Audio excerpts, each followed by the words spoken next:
Um, I met Liza many years ago without knowing that it's Liza, I think.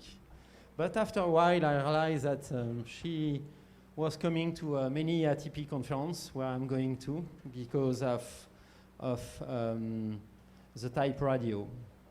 So I wrote something about her. My God, I copy paste something from your website. I found one on. So it's a fabulous quote.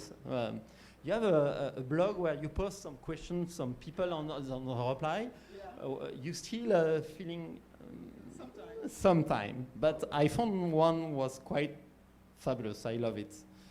So when an anonymous asks a question to Liza by email, all the font I have, I either download them illegally or copy from friends or previous company I worked for. Do you think it's a problem if I use them? And Liza's answer was, if your mission as a designer is to ensure that type designers are malnutritioned and badly dressed, then there is no problem. So you can see that Liza go to serious topic, but in certain sense of humor. It's at least how I know Liza. You should even listen many of the podcasts that Liza recorded at ATP and other graphic design conference. Yeah, Typo Berlin, ATP. What else? TypeCon. TypeCon. You will come at TypeCon this year? No. So she have done that with people from underwear. And when you got interviewed by Liza on the underwear people, it's very difficult to follow what they try to conduct you in certain direction. It's not easy. Liza, she's a AG member, and she's a creative director of Studio Dumbar. And she's behind the beautiful identity of the Royal Cabinet of Painting of, I'm not able to pronounce this word. Okay. Mauritshuis. Okay, that's the word. As well as Transavia, the airline company. And before joining Studio Dumbar, she was working at Pentagram in London. And it's in London that you get your degree at the Royal College of Arts. Yes? So you start your career in London, straight away to Pentagram from college. So welcome tonight, and it's your turn tonight. Yeah, thank you very much.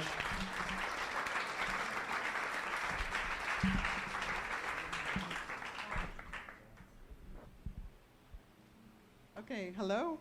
Wow, it's the first time I hold a microphone like this. Anyway, I'm going to talk about love tonight because actually we wouldn't be here if we didn't love what we do. And first thing, well, hello TypeParis. I think everybody's here. And a very big thank you to Jean-François, who's just made a great introduction. So, let's go.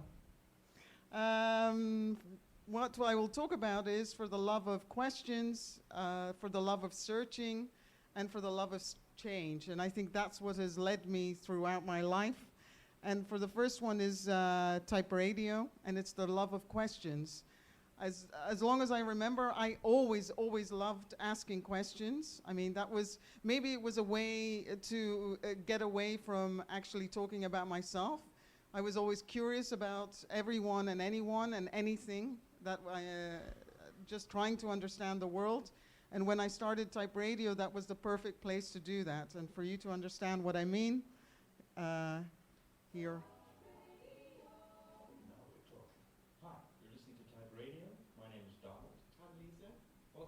Are you religious?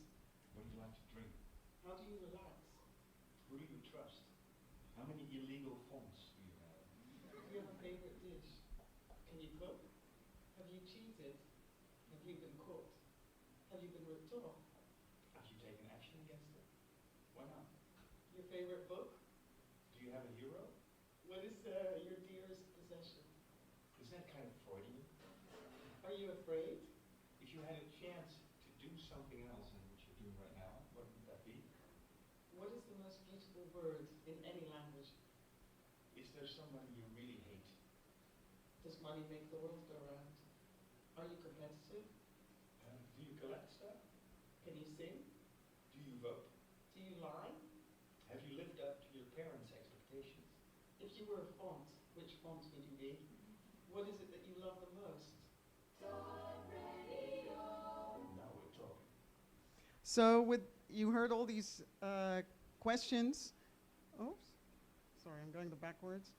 And it's actually not what you answer with these questions, but how you answer them. And that's what I find really fascinating. For example, one of the questions we would ask on Type Radio, and I'll explain to you in a minute what Type Radio is do you cheat? So if I ask Vincent, that I know there, do you cheat? Yeah, and do you cheat? Yeah, you see, she took a while. So you already know about, it's really, you can tell difference. And sorry, no, I know you don't cheat. But you already can feel the difference from one person to the other on how they answer this question. And that, I think, is really, really fascinating. It's the voice and how somebody responds. So to tell you a bit about Type Radio, this was a podcast station that we started almost 15 years ago.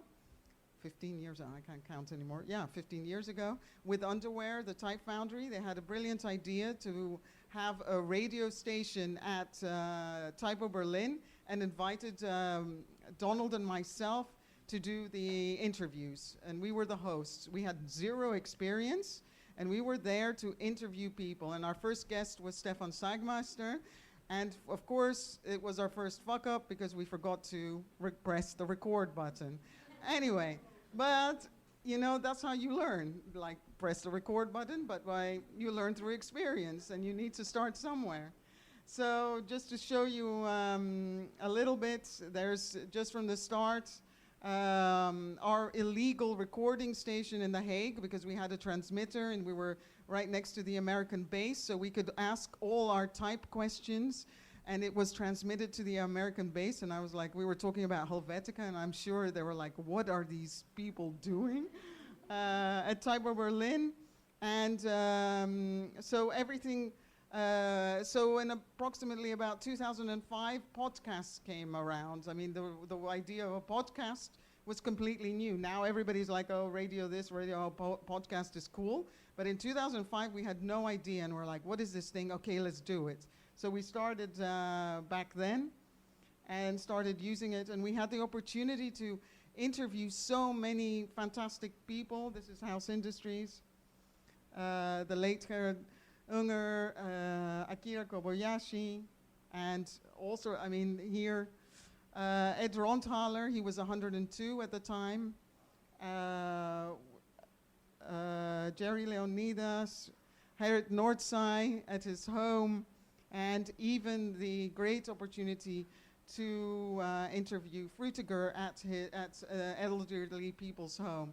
And for us, this was a really unbelievable opportunity to come so close to so many people, but also not only people like you would say the greatest, but also talking to people that just graduated, because this is a platform really for everyone that loves typography and design. So that was the love of questions. The next is the love of searching. I don't know how many of you collect. If you are I think that's something that a lot of designers share. I don't know why we collect. I mean, I think it's I think maybe we were all hamsters in our previous life, like, oh, I need to keep these. Maybe it's a way of identifying, but I have an obsession with books. So just to show you a bit, this is when I started, when I thought it was a good idea to put things in alphabetical order. So do not put things in alphabetical order. But for me, it's the search that I find exciting, and the book as an object that I love. Not necessarily that I need to read it, but I just love to be with it. And it can take up to 7 or 8 years till I find what I'm looking for. For example, this publication is a Playboy magazine that is in Braille, which I thought was, I think it was really unbelievable. This also says about the quality of their writing in the 60s and 70s, and also the power of words to create image, that you don't need to have an image alongside to tell your story. And I looked for it for years, and finally this year actually a friend of mine found it for me. And then, you know, once you find it once, suddenly you find it again. So last week I found another copy. So if you want another one, you speak to me. Anyway. And then for the biggest part is for the love of change. And here I want to talk to you about Studio Dumbar. It's where I've been working at for the last 11 years. And Studio Dumbar is a relatively old old, I mean, you know, it's relative, what is old. Was founded in 1977 by Gert Dumbar. We're 19 people and we focus on visual identity, and everything we do is about identity in all forms. We also recently joined Dept, and Dept is really about digital experiences, and since everything we do at the heart is branding, for us it was also a natural step to connect with Dept and merge with Dept, because everything is actually becoming digital. So this is a team, yeah, well, no, maybe not so good looking or very good looking team, and a very fast forward of some of the work that we do. So. And now?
So, where are we now? You know, this is a big question. And the truth is, and I'm going to tell you the truth, it's always great to go to a talk to find out the truth. This is what I would say my favorite position is. My life looks like almost every day. I don't know how many of you share this. Wake up, I was just speaking to Frank over there, wakes up in the morning, goes to sleep. We're, you know, stuck to our iPhones, scrolling through Instagram. Or if it's not that, I'm sure most of you have more meaningful lives than myself. I hope so. Or, you know, we're on Netflix, you know, watching for hours, your partner's sleeping, or the other way around. And for me, the ideal situation would be this, you know. This is what I'm really trying to work on. I've been just had a conversation about screen time and how healthy this is. So, but what we know and what we see is our digital lives are merging with our physical lives. They're really becoming one-to-one. You cannot decide that tomorrow we're not going to have any screens, but this also has an effect on the brands around us. When we are at Dumbar, I mean, branding or identity is something that we're busy with every day, and we see now that all the identities we're designing move from one screen to the other. There is, you know, they go from one application to the other, one device to the other, so static for us is no longer an option, and that's, I think, something that to really keep in mind. And this idea of movement can play a very big role in identity. So this continuous change can also define the identity you're making. So I want to show you like how we dealt with it within the studio. And we were already some of us had experience as in motion, but not all of us. So we started the group.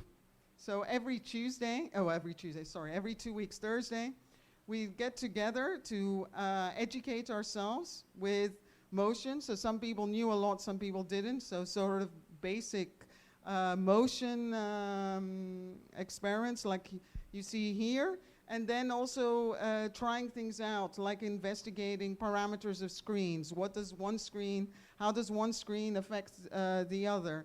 Also taking very simple ideas. Even the idea of scrolling creates motion. And these are really, really basic, but it was more learning and a lot of learning and a lot of fun and a lot of experimenting that we do in the studio to see what this means in the work that we do.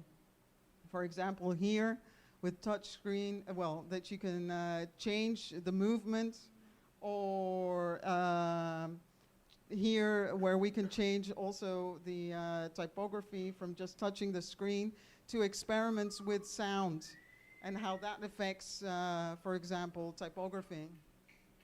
So really, really basic things. So then this came back also in our projects. So this also had a big effect.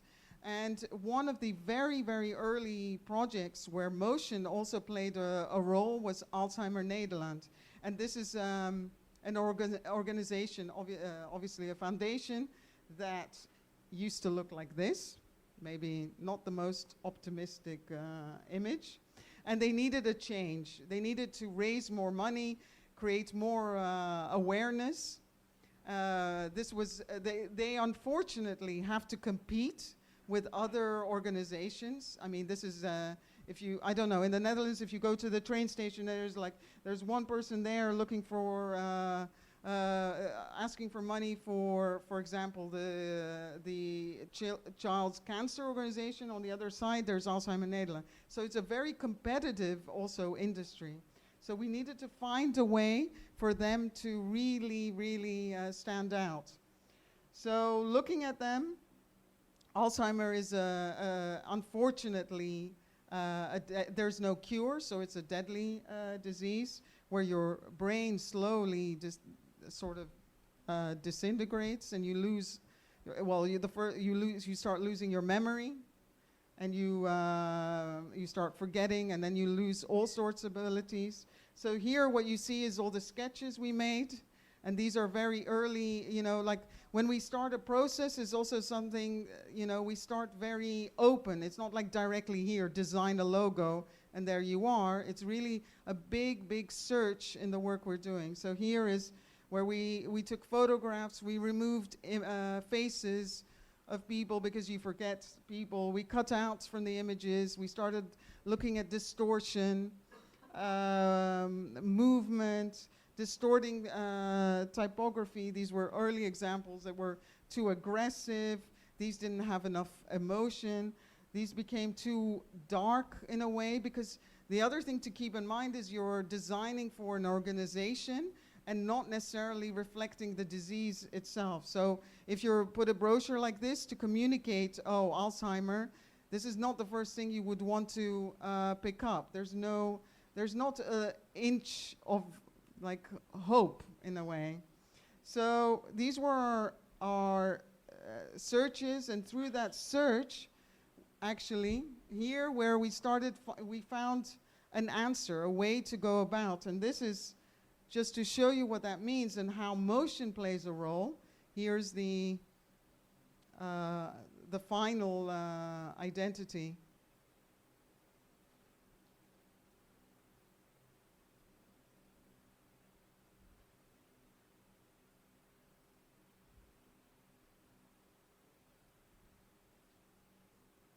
And this, in a sense, it was actually capturing these moments that you see here that played a role in the entire identity. So this is, for us, also very, very early work when it comes to motion.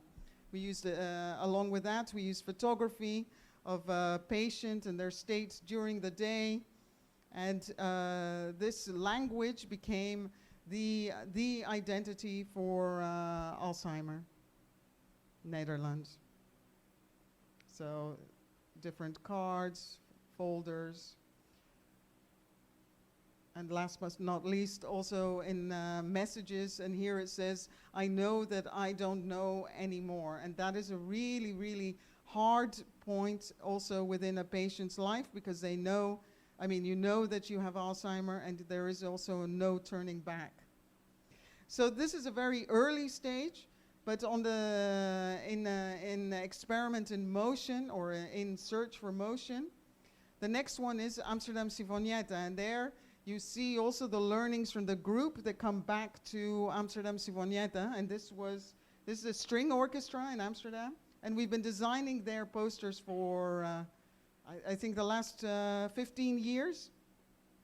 There's a few examples here, and if you're I have two over there. If you're very nice afterwards, and I don't know, you buy me a drink or something, you can have one. It's that easy. And here you see the series. And each poster also comes from, is designed by a different designer within the studio.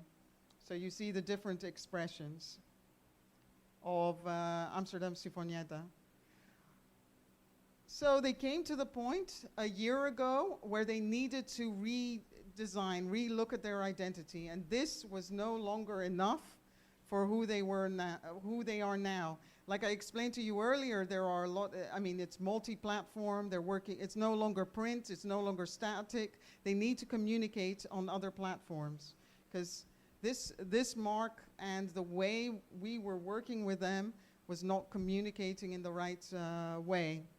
So after looking at the organization, for us, these were the most important words that defined them and described them: experiment and innovation, and that came back in our work. What we did was, now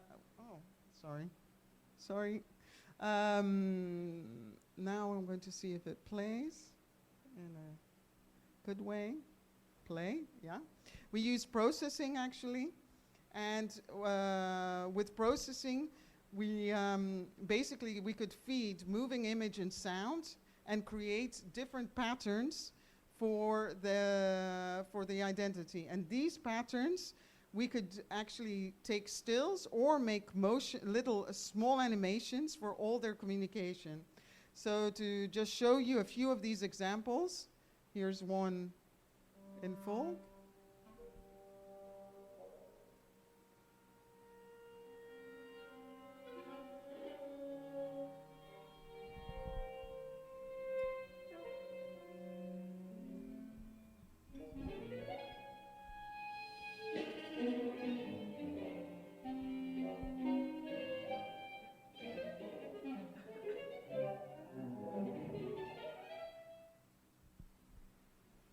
And other experiments with the same idea.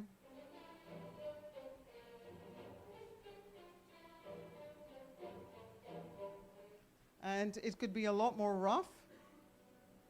just to see. It also depends on the type of music or the expression you're looking for, or maybe with more humor.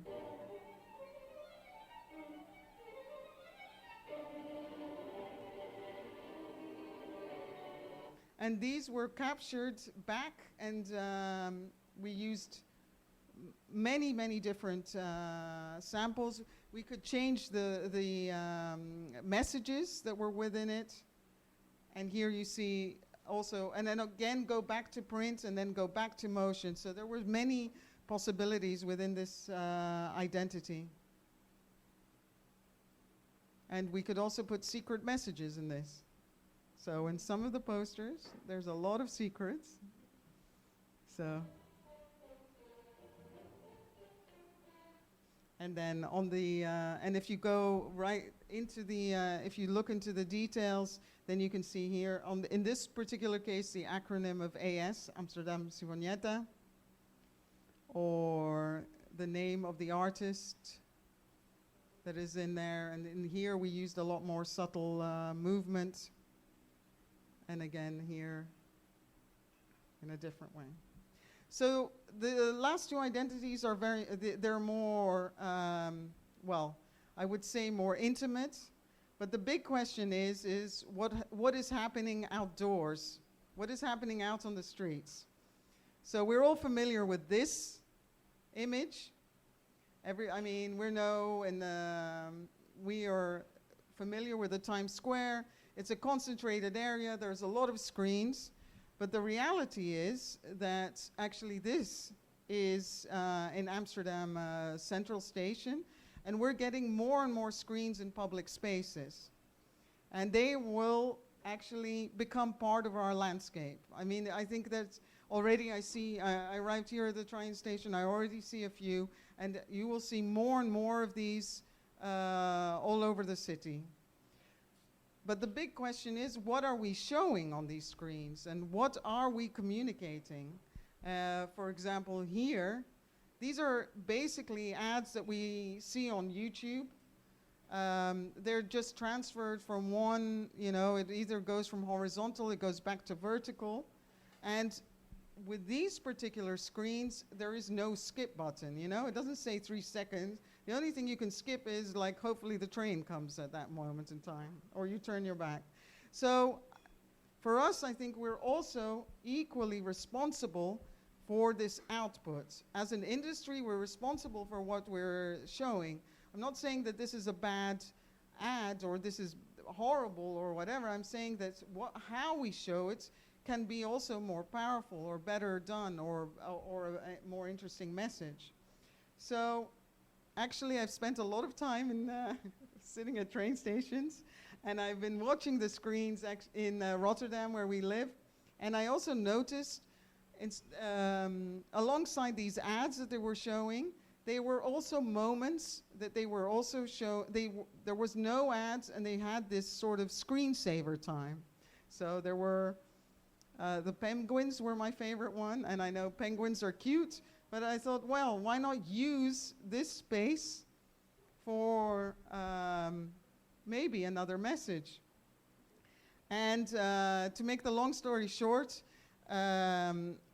I was giving a talk, and at that talk, the people that owned the screens were present, and they said, okay, why don't we go into a partnership? Why don't we work together and see what you can do instead of the penguins? I was like, well, I'm not going to beat the penguins. I mean, penguins are...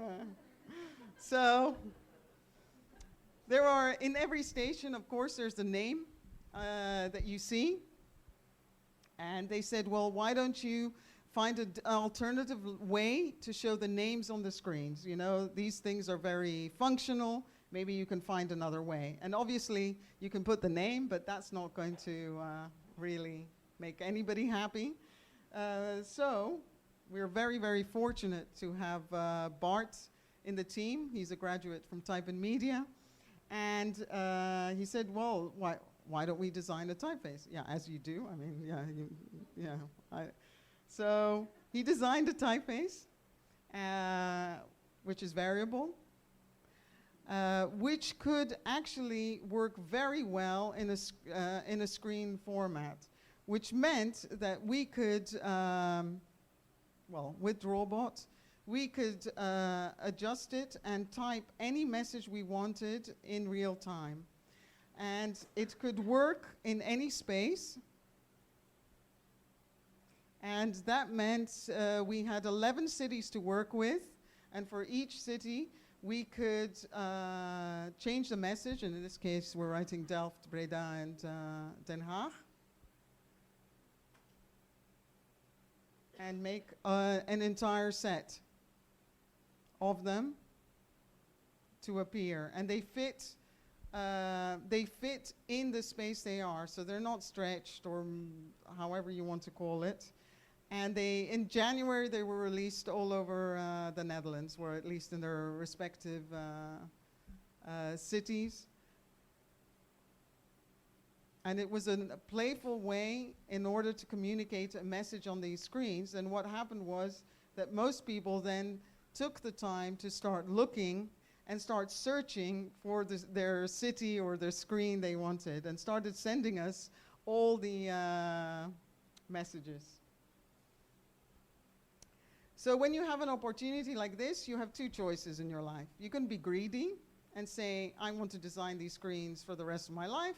But you can also be nice because, I don't know, because maybe it's good to be nice and say, let's share this opportunity with the rest of the designers in the world.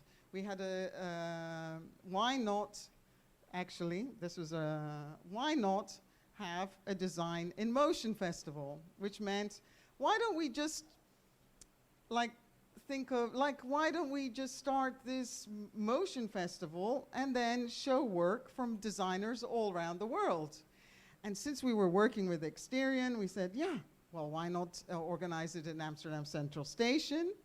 They have 80 screens, they have 4 video walls, and for 24 hours, take over all the screens.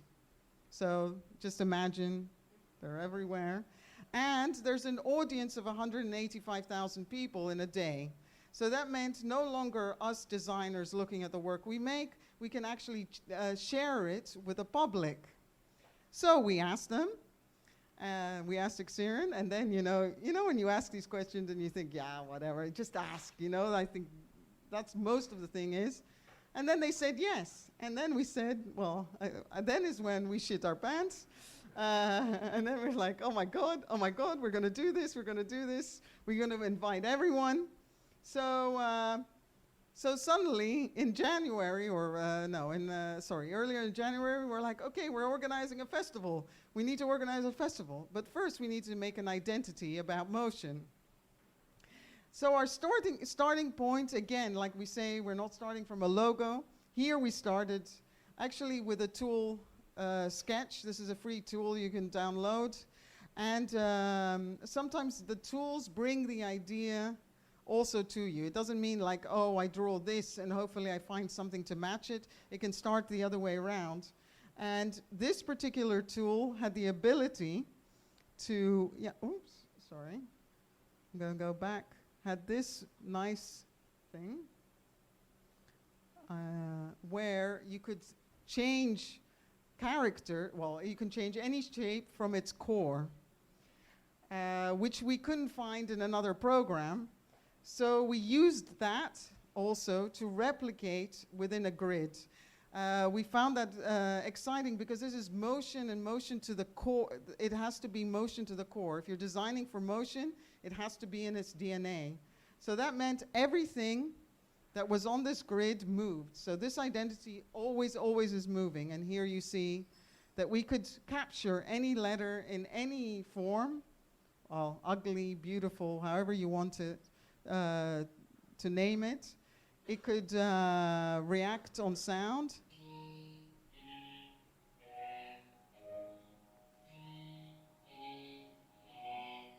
And the typeface itself is always moving. So that became the core of the identity. That is demo. And demo festival in itself is always moving. Online, it always interacts with the movement of your mouse. It changes in form when you move your, when you go onto the menu. Again, on other pages, you see how it moves around. And of course, it also moves with the movements of your phone itself. So this is demo, and it will be in November 7th. We have an open call also for designers around the world. And just to see.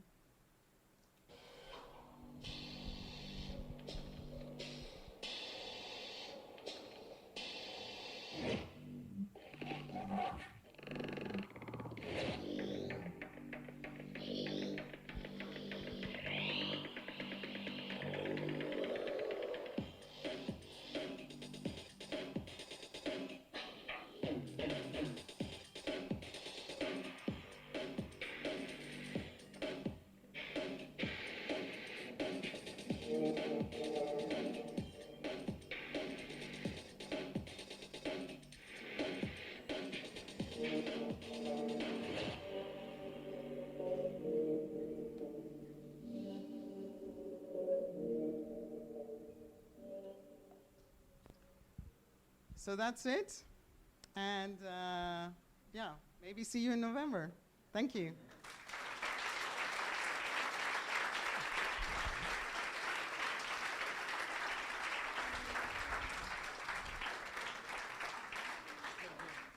Stay here. Oh my God, you're going to ask me about kerning. No idea. So, thank you for great talk. Don't come close. Okay? Yeah. Obviously. I don't know what's happening with the microphone. Yeah. Okay. Question tonight. Do you have a question for Liza? You know the question from Type Radio. You can ask her. Maybe that's the thing. Any question?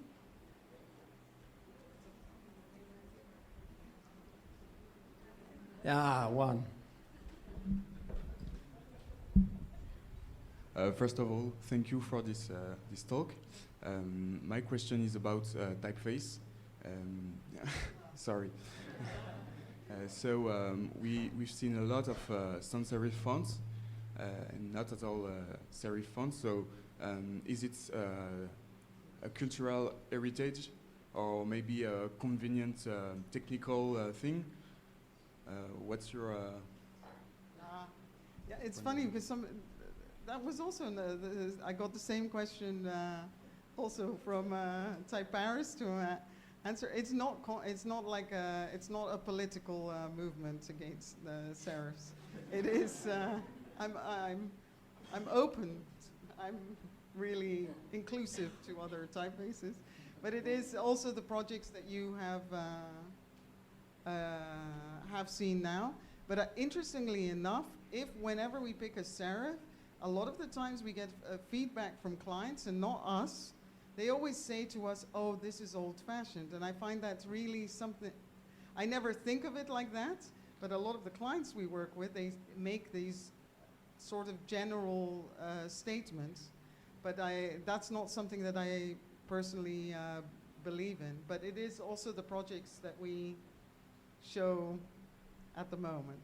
For example, the Alzheimer also uses a serif in its communication, but not in the mark. Just Okay, so to be thank clear. you.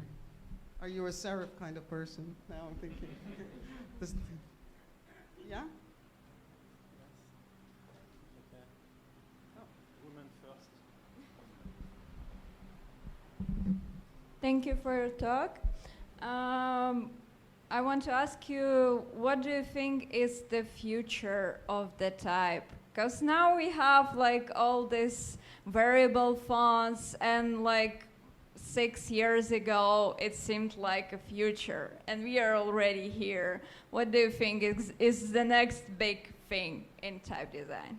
Oh my God! Please ask this to Eric. This is the I'm not the person to.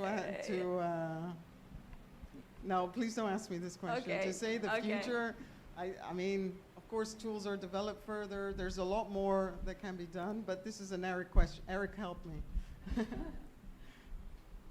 So, Liza, I would like to ask you the sex question. I knew it. So can you tell us about it? So what about sex and typography?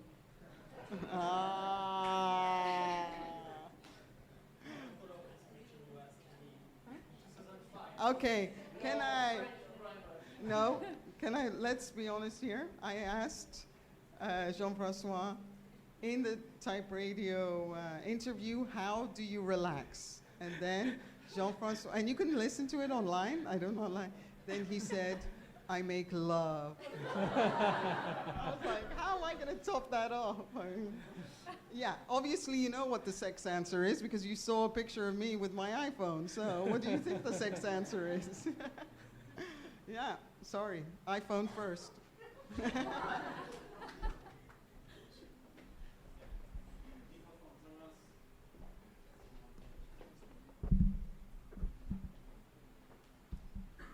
Hello. Yes, my question was a bit similar to a previous one. Oh, about the sex. No, we're not going to do it tonight. No, sorry, about the future. So we have seen a lot of screen-based applications, but my question was, are you already working on beyond the screen applications? Just like the moment when typography will merge, just like outside of the screens with our world in, I don't know, virtual reality or holograms or things like that. Yeah, that's the next step. Next step to discover. I mean, at the moment, yeah, we are still learning. We are experimenting. For us, we're open, and for every project, it is also what the right answer is.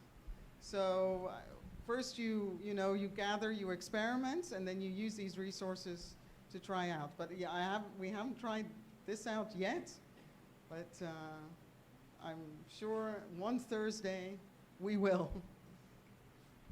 Thank you. Okay.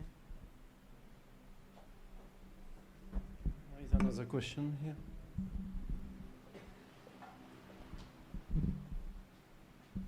Hi. You say that often clients told you that serifs looks old-fashioned. But do you think that it's something related to the design or the media through what he is displayed? And do you think that it's something that we as designer should fight, like trying to explain and show new ways to use type? Or it's something that we should embrace because it's like what is going on nowadays? It really depends on who's talking to you, and you see also, you have to understand also their history and where they come from and their age and what their visual references are. So it's not, I shouldn't say clients, but some people consider, they have references from their past. Like if I use an orange and green, suddenly it becomes, oh, this is the 70s. But I don't but for somebody else that is maybe 25 does not have that reference. So it's really, you have to understand your audience and who you're talking to and how you communicate. And yes, of course, we need to show different ways. Yeah. So it's subjective. Yeah, I think so. I think so. And you need to, and also explain why you're using certain things. You don't say there, oh, it's not like a menu. Do you like this or that? Pick what you want. You choose things for a conscious, you have a conscious reason. But I just see that a lot of people, there's a tendency to say that, but that's it. It's an observation. Don't worry. Continue with the serif, please. Eh? Yeah. Don't worry. You'll be fine.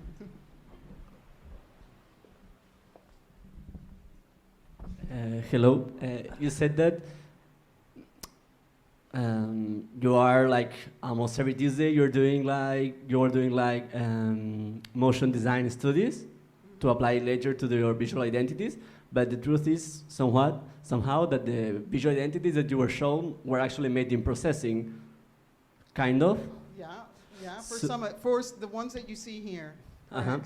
So my question is, are you also trying to educate yourself in processing, but like all together in the studio to see the possibilities of it? Yeah, that's true. I mean, there it's, I mean, we are not a huge group. There's, well, one person that knows, two, and then the rest of a group understands also the possibilities.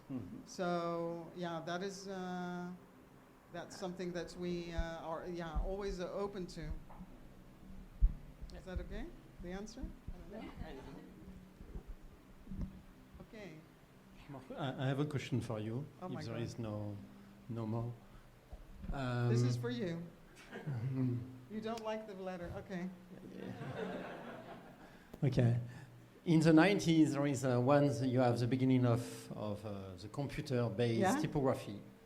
You know, all the very well, good designers say, you are not able to extend these letters that way. On maybe you were part of these people saying, doesn't condense, extend the typeface digitally. You have to respect the typeface, something like that. And then, what's happening here? Yeah, I'm sorry. Yeah, Yeah, sorry. it's No. variable. Yeah, now that's the new word. You just say, oh, it's variable. No, it's not variable. No, it's straight. No.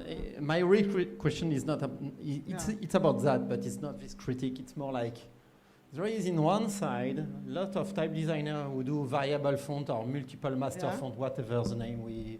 So they have extreme, and they try to have a good extreme, and even extrapolation. But on one side, you have type designers who are doing that. They deliver the fonts. On the other side, you have you and many other graphic designers who do some motion design. They use existing fonts, but not variable fonts. Correct. But maybe you have to speak together one day. But because in this if you case- speak together, maybe on such case you can end up with crazy letter forms, sans serif, whatever. But where all this stuff will be even more crazy than No, I agree. Yeah. Yeah, exactly. That maybe But that's why there's a type designer that works at Studio Dumbar. So Who's designed this? he designed this typeface. Yeah, let's go back. Yeah, please. Yeah, that one. Yeah. So here you see the whole family. So he designed from that weight to the extent. Yeah. And he's the, if you have complaints about him, talk to Eric. Eric's his teacher. The one on the... Okay, but... what I'm... I agree with what you're saying, and that's, for us, why this is an interesting project, because we combine strengths. Okay. Here you see the work of a type designer, whether you merit it or not. Type designer also working with designers, because our very initial sketch is taking a typeface and stretching it, but then we say, okay, no, we're looking at these, what we're looking at is looking at a screen, and how does that work within the screen? So, your answer, I agree. I think bringing strengths together is great. Yeah. Okay, thank you very much. Okay.